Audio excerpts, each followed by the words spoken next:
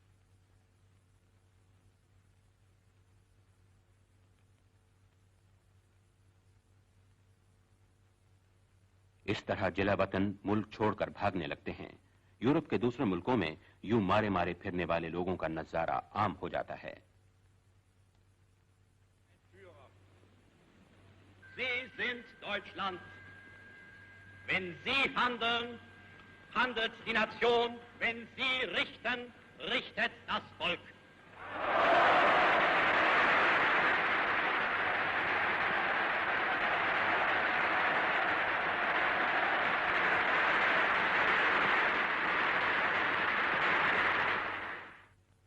Hitler کے راستے میں آنے والے ہر آدمی کو جلا وطن کر دیا جاتا ہے. یہ سبق ابھی ایسے کمانڈر راں کو سیکھنا ہے. ہنڈنبرگ کی جگہ پانے کے لیے ہٹلر کو اب بھی فوج کی مدد کی ضرورت ہے. یہ سب سوچ کر 1934 میں راں اور پارٹی کے دوسرے بڑے بڑے لیڈروں کو بغیر مقدمہ چلائے موت کے گھاٹ اتار دیا جاتا ہے. یہ سارا کام ایسے سپاہیوں سے کروایا جاتا ہے اور ان کا لیڈر ہملر پولیس کا سب سے بڑا افسر بن جاتا ہے.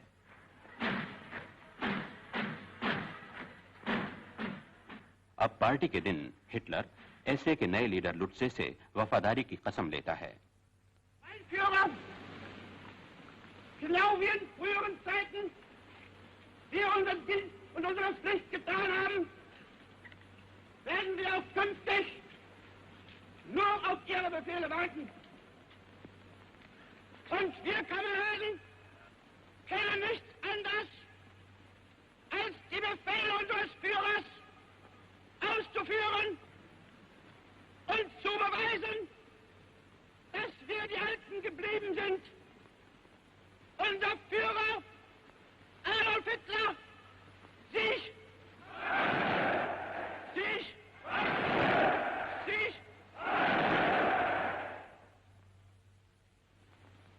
Meine Kameraden, wir stehen fest zusammen für unser Deutschland. Ich übergebe euch dann die neuen Feldzeichen in der Überzeugung, dass ich sie in die treuesten Hände gebe. اب نئے جھنڈے کی رسم 1923 میں میونخ کے دھاوے پہ فرضی خون میں رنگے ہوئے جھنڈے کو چھونے سے ادا ہوتی ہے. پارٹی اور بھی سنگٹھت ہو جاتی ہے. فوج سے کئی وعدے کیے جاتے ہیں لیکن فوجی جنرل نہیں جانتے کہ جلد ہی ساری فوج صرف نازی پارٹی ہی کی ہوگی.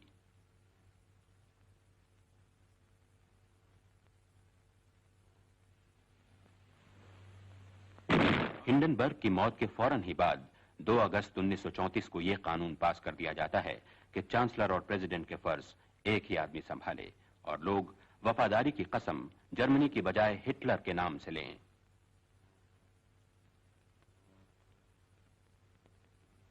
اٹھارہ مہینوں میں ہی ہٹلر مختار کل بن جاتا ہے اور نازی انقلاب ایک حقیقت میں بدل جاتا ہے.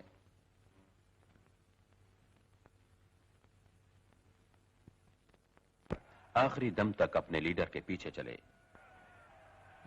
ہٹلر کی پیشوائی میں ایک نئی ہی ریاست کا جنم ہوتا ہے. بڑی بڑی میٹنگوں اور جھنڈوں کے سیلاب میں کیا چھوٹے اور کیا بڑے سبھی بہہ جاتے ہیں.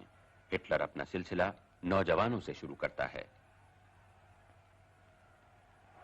Unter der deutschen Jugend der Zukunft wünschen ist etwas anderes, als was die Vergangenheit sich gewünscht hat. Wir müssen einen neuen Menschen erziehen. Als es uns gelang, dem deutschen Volk eine neue Idee zu geben und dieses Volk in diese Idee zu einen und zu einer neuen Lebensform zu führen, dies ist die größte Tat dieses Jahrhunderts für unser Volk. In unseren Augen muss der deutsche Junge der Zukunft schlank und rank sein, flink wie Windhunde, zäh wie Leder und hart wie Krug. ہر کسی کو بیگار پر مجبور کر دیا جاتا ہے. نوجوانوں کو روزانہ نازی اصولوں کے مطابق تعلیم دی جاتی ہے.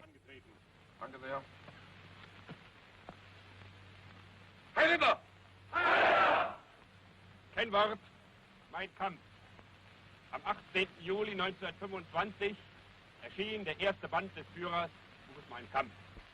Der völkische Staat wird, wenn notwendig, selbst durch jahrhundertelange Erziehung mit dem Unfug Mein Kampf نوجوانوں کے لیے مقدس کتاب بن جاتی ہے. Heil, Arbeitsmänner!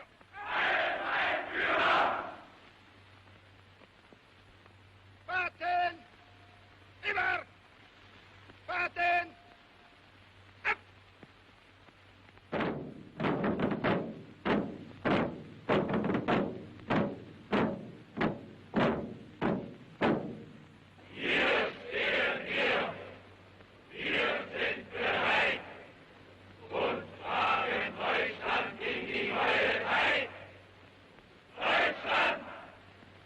Kamerad, woher stammst du? Aus Friesenland! Und du, Kamerad? Aus Bayern! Und du? Vom Kaiserstuhl! Und du? Aus Pommern! Und aus Königsberg! Aus Schlesien, Von der Waterkant! vom Schwarzwald, Aus Dresden! Von der Donau. vom Rhein und von der Saar.